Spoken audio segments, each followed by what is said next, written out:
This piece is a cool flower dance.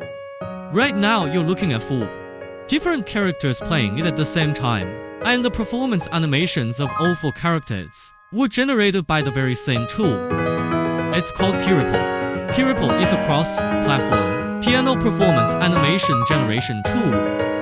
Give it a MIDI file and a 3D character, and it will automatically generate realistic piano performance animations.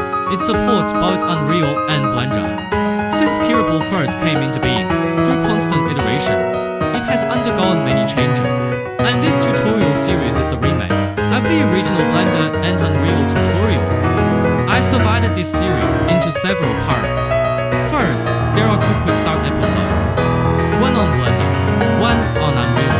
After watching these 2, using the ready-made characters provided in the tutorials, you can immediately generate your own piano performance animation.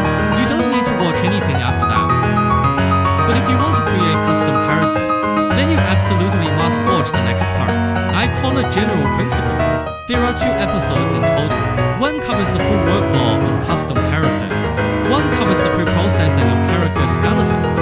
This part applies to both Blender and Unreal. After this point, the tutorial splits into 2 branches. If you use Unreal, follow the Unreal branch. It has 5 episodes in total. Initialize settings and control rig. Set the reference pose, finishing touches, and review the results. If you use Blender, follow the Blender branch.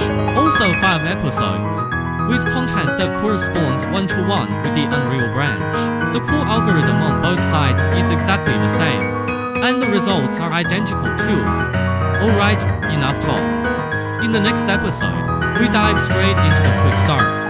Use a ready-made character to run your very first piano animation. Let's finish listening to this song, and I'll see you next episode.